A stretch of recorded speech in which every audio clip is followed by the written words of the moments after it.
السلام عليكم ورحمة الله. مفاجأة من العيار الثقيل. اليوم أعلنت منظمة الغلوري عن عودة أسطورة من أساطير المغرب. I come to fight. I come not for the points. I come for knocking people out. His name is لزعر.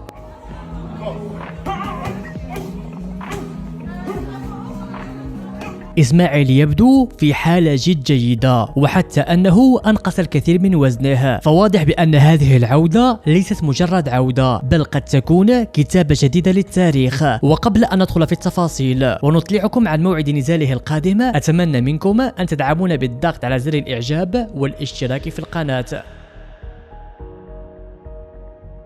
المغربي اسماعير لزعر تواجه طيلة مسيرته مع وحوش أقوياء، وفي معظم نزالاته أطاح بخصومه عن طريق الضربة القاضية.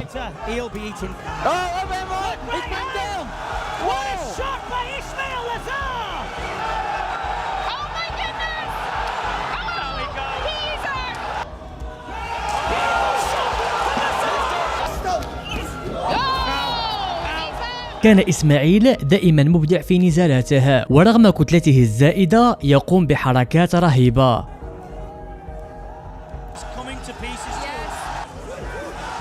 انتصر اسماعير بعدة ألقاب، ولن ينسى العالم ما فعله اسماعير لزعر سنة 2017 أمام الوحش الهولندي ريكو فيرهوفن.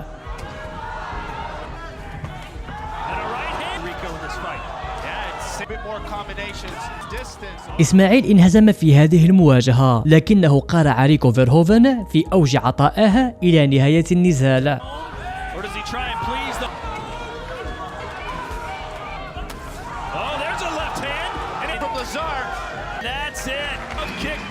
لكن للأسف منظمة الغلوري بعد هذه المواجهة اتهمت اسماعير لزعر بأنه يستعمل المنشطات، ودمرت مسيرته القتالية بالكامل، كما فعلت مع العديد من المقاتلين الذين نافسوا نجومهم في الغلوري. وآخر نزال لإسماعير كان سنة 2018 ضد مقاتل UFC مارك غودبر، وهذه المواجهة كانت فريدة من نوعها، حيث استمر النزال ل9 دقائق متواصلة، والفائز سيكون هو من سيسقط الآخر بالضربة القاضية.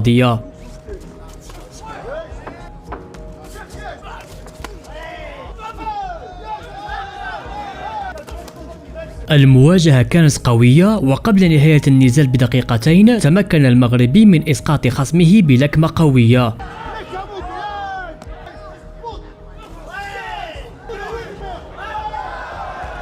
وبعدها اختفى اسماعير لزعر تماما من عالم القتال، وبعد 7 سنوات عن انقطاعه من عالم القتال ظهر اسماعير لزعر سنة 2025 بكتلة عضلية مختلفة تماما.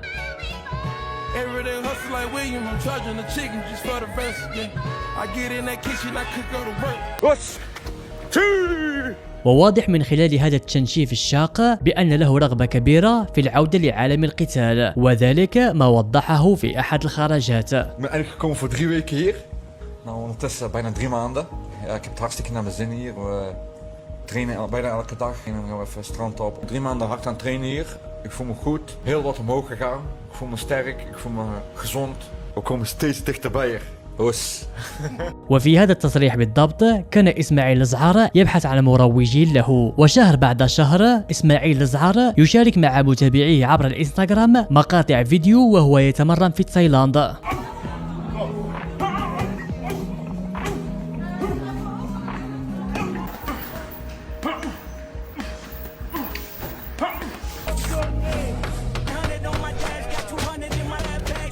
وقبل يومين بالضبط في 24 من أكتوبر شاركت منظمة الغلوري منشور مع متابعيها صدم كل المغاربة.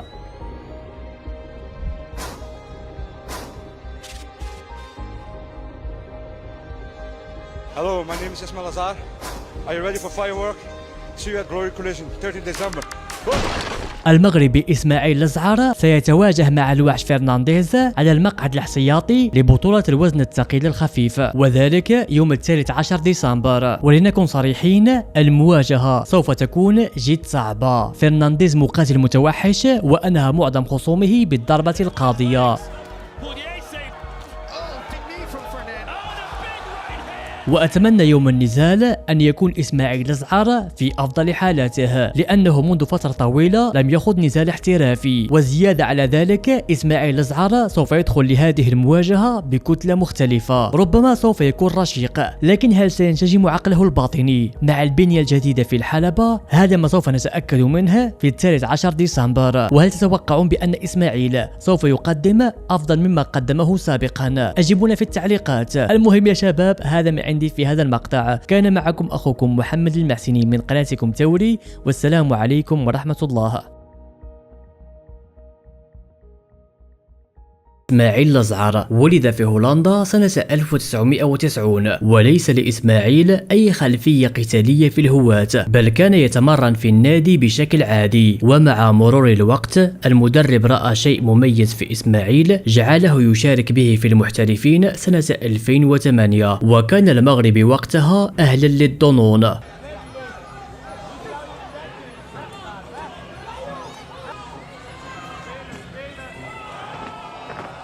ومع كل نزال بدأت تظهر تقنيات وخفة إعجازية بالنسبة لشخص سمين.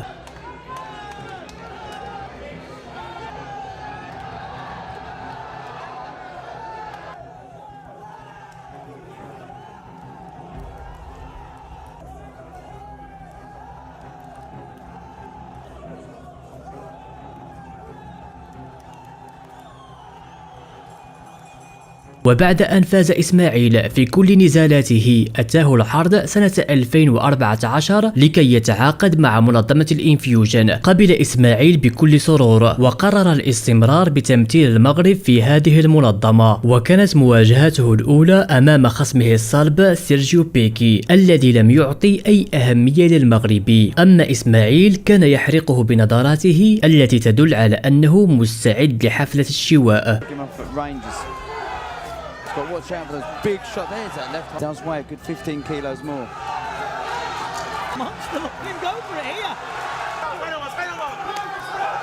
It's all about whether, yeah. Over the guard. Oh, left hook there. ورغم أن سيرجي كان يحاول الدفاع على نفسه ببعض الهجمات، إلا أن إسماعيل كان يتلقى الهجمات بكل برودة ويتقدم نحو خصمه مثل دبابة حربية.